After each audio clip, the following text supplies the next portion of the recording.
YouTube from the Bimmer Club. And welcome to my 20k plus mile review, as well as over a year long-term review on my G80 M3. The last couple videos, I did the 6-month 10k mile review. If you didn't check that out, be sure to check that out. And then I did the version 2.0 reveal video back in February. So if you didn't check that out, I'll check that out before this one, so you can see the progress on the vehicle. Here we are, it's my version 3.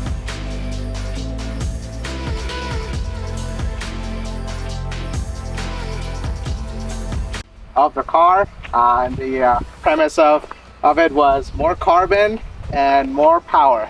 So the car has been phenomenal over the 15 months I've owned it, and it's the mod bug got me pretty hard.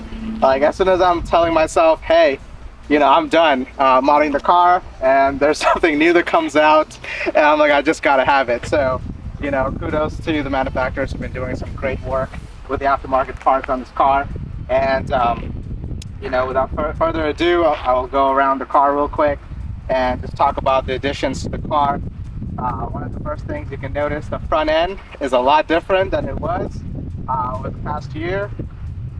Super excited to have some more carbon on there. So R44 Performance, we have basically all the carbon on my car is R44 on the exterior, at least. So we went with the GT grills with the twin fin R44 fins. That's a signature R44 product. Most people have the single fins, but the dual just set the car off a little bit more aggressive on the car. So along with the carbon for the front end, if you can see here, we do have the new CSF Heat Exchanger. If you remember before, I was running the JB4. It was great for me. I ran it for almost close to a year, and it never gave me an issue. It was fast, it did its job. But I wanted to take it to the next step, really fine-tune the car on a custom tune. That way everything's running as it should, as perfectly as possible. And some cool stuff like flames as well, it was possible since then. So under the hood, I still actually have my JB4, but we have the CSF Heat Exchanger. I have the ECU unlocked via Femto, and if you watch my ECU removal video, it's very easy. It takes about 10 minutes to remove it. I got it sent out, Femto, and the car is tuned via Pure Boost with a phenomenal tuner. I highly recommend him. Got my car to over 700 wheel horsepower in 5 days. So, I highly recommend him, and it's running really smooth. It ran great at the track, ran great at the heat, and so I'm using the platform MHD. So there's BM3, MHD, MG Flasher, so I'm using MHD. It works phenomenal. I log by the same application, and so all my logs and things like that, I can track also the IATs and all that while I'm driving. So highly recommend MHD. And unlocking your ECU, there's a big debate out there, JB4 versus unlocking the ECU. Again, I love both products, or both ways of doing things. JB4, the car was about 650 660 wheel horsepower. It got me finally in the 6s, 60 to 130, which I really went to a 6.9. Ever since the flash tune, I dropped almost 7/10 off that time. So I can tell you, the car is, as far as logging, looks a lot cleaner, looks a lot better with the flash tune, and the car is a lot faster as well. 717 wheel horsepower, 702 torque is what it dynoed at maximum PSI. So it's running great, a lot of power. I highly recommend it. So JB4 is great for most folks who are not trying to set any records or not trying to go the fastest, but just fast enough. Highly recommend that. But flash tune will just give you that extra. And so if you have any questions, feel free to reach out. Now, all that power. Videos, my clutch went out. My stock clutch went out after 8k miles or so of running ethanol and high boost tunes via JB4. It went out. I went with the Clutchmasters clutch. It is holding the power much better, and so far so good. You know, pushing over 700, no problem. And so if you have a manual car, don't think it's slower than the automatics. This thing has beat plenty of automatic dual clutch transmission cars, you know, in the past few months. So the manual is just as fast as the automatic, you know, but you do need a clutch. Get the flash tune in there, so you're matching up the boost. So far so good. The car's been running fantastic. So the other thing I do want to mention, I also have, as you know, I run the Dahler valve controller on the rear of the car, so it opens up the valves fully. Actually, flash tune actually gives you that ability as well. But I also have Dahler anti-theft, so this thing is really cool. I set it and forget it. If you're ever leaving the car for a while, you know, I just, you know, someone comes to steal the car, goes to put on the pedal, and it's dead. So it's an anti-theft device and a throttle commander. So I have it set to sport settings, and the throttle response is a lot better with this system. So I also added this little baby. Yeah, that's it for the power, the clutch, the carbon. One of the big things that I wanted to update on the car. You know, as you can see, I don't think you can ever have too much carbon. So that was the front end. For the rear end of the car, we have the big M Performance style wing from R44 Performance. That also got the R44 Performance style diffuser, so it matches up. You know, it has that OEM plus vibe. And of course, I was debating, you know, should I wait for the CSL style light, you know, and see what they come up with? But you know, GTS has been out for a while. I saw the M4 CSL lights. I wasn't a big fan, so I went ahead and bit the bullet. I'm like, you know what? I'm gonna go get the GTS lights, just like a lot of the folks on the G series and F series.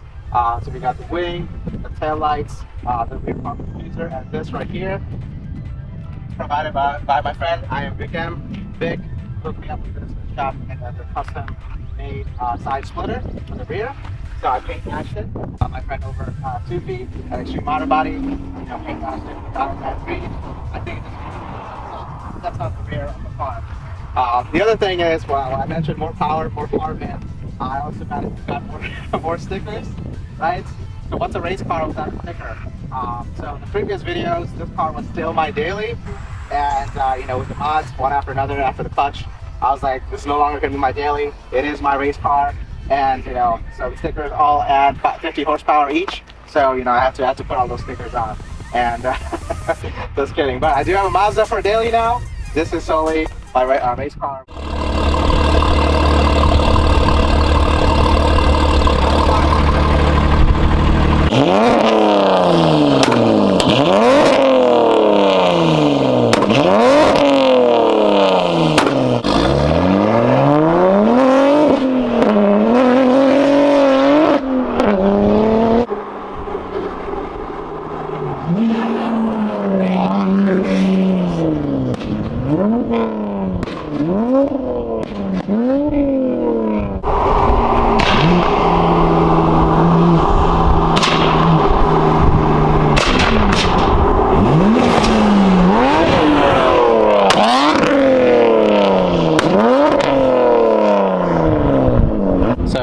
First things first, the big difference in the driving experience is the clutch. So I have the Clutchmasters for FX400 clutch for the G80, and it is a little bit stiffer stock driving. You know, the clutch is very good. It holds the power really well. You know, you gotta put a little bit more force in your hands, but other than that, you know, it holds the power really well. I do recommend it if you're going to push big power on the manuals. Obviously right now we're just cruising, so you know, I wanted to keep the car in daily driver mode. Even though I don't daily drive it anymore, it's more for, you know, just having fun. But you know, I want to be able to still daily drive it where it's not crazy, you know, tough to drive. So you know, as you can see, the car is very civilized in regular driving, no issues at all. You know, I have it on sport mode, but I don't have it in the loudest setting. So I do have the Dahler valve controller, you know, that I can just, you know, make it louder and turn the valves off, where it'll be a lot quieter. You just press the M1 mode, the car is softer. Normally I drive a Sport Plus always, but the car is softer, really smooth steering. You know, it can be your daily, no problem, but you know, with so much miles on my car, I decided that, hey, I'm just gonna use it mainly for having fun. So back to Sport Plus we go. You know, in my last review, talked about how this car is basically a jack of all trades. It can basically do everything for you. It's a full-on race car or a daily driver. You know, if you keep the suspension in the comfort setting, it drives very smooth. When you're trying to have fun, you know, get a little tighter, hit the Sport Plus button, and you know, you can obviously adjust everything from right over here. That's my M mode. So hitting the setup here, you got your Sport Plus efficient mode and whatnot. So I have everything in Sport Plus mode in the highest setting. In M2, M1, I have my softest settings. So it's a lot smoother and things like that. All in all, like as far as performance, the car pulls like a freight train. You know, I try not to go too hard, you know, in first and second gear, you know, especially in traffic. But the cool thing about this is the car is as smooth as stock. You know, the car's flash tuned. It's, you know, it doesn't like over boost all of a sudden or things like that. It is very smooth like stock when you're driving it normally, and then when you're trying to go fast, and it's right there for you.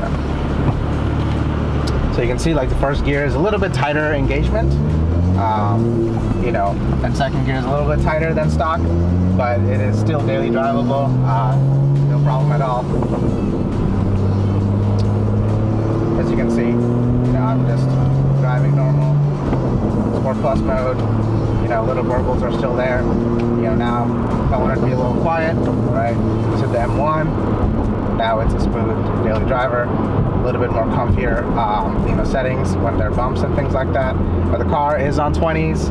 It is on a very stiff lowered suspension, so it is not good. It is not at stock, you know, comfort. It is as close as you can get while having those kind of you know, settings like wheels and lowered, but it is, I would say, about 70% there as good as stock while you're trying to, you know, get the looks, you know, the sporty driving and things like that. This car, I can say, even the AST springs, getting it lowered and tightened during curves, it is a lot better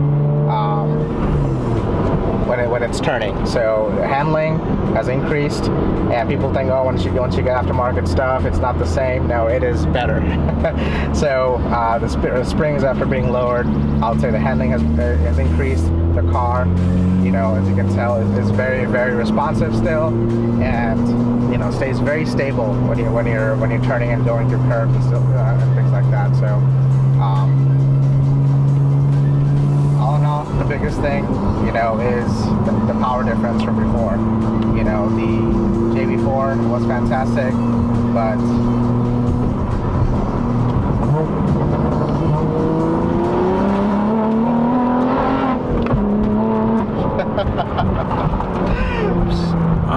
yeah, it's got a lot of pull in it right now. So you can literally drive it normally and then really gun it and have a great time with the car. Car is civilized when you want it. If you want some power, a little downshift.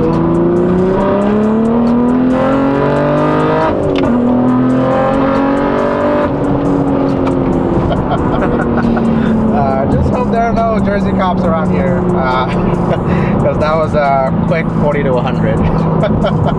You mean 40 to 60? 40 to 60, yes. So, well, the speed limit's like 101 here, so we're okay. Yeah, Mexico. Mexico City, Mexico. So yeah, you know, all in all, you know, the car, you know, after all the mods, after the performance, flash tune, you know, it's still daily drivable, very smooth when you want it. You know, as you can see, it can to be if you have someone next to you and, you know, trying to take you to Mexico, you'll have you'll have some extra sauce for him or her. So all in all, like, you know, the car's fantastic. Any questions, anything you guys might have, you know, shoot. So I'm gonna put the whole mod list on the car. It is actually totaling about $37,000 in total mods in the car, MSRP. Obviously, I did not pay, you know, $37,000 for the car, thanks to, you know, my partners and sponsors that helped me build this car. Shout out to all of them. That's why you see the stickers. That's why you see me tag them on every post. This build could not be possible without a lot of people's help, my friends, family, you know, and the different, you know, manufacturers that have helped me build this car. So any questions, anything like that, you know, feel free to shoot. I know I get a lot of questions about the tuning process, the exhaust, stuff like that. I love answering your questions and helping you guys with your build. So reach out to me Instagram, YouTube, email, whatever you guys like. Hope you guys enjoyed the video. You know, I ain't done yet, so there's gonna be more to come. You know, the mod bar got me strong. I don't think I'm ever gonna be done modding this car. Even though I told myself I was gonna stop a few months ago. So, you know, as always, appreciate all you guys' support. Like, comment, subscribe. You know, hit the follow on Philip Bimmer Club and G80 Instagram. And yeah, let me know what you guys think. Thanks for watching. Until next time.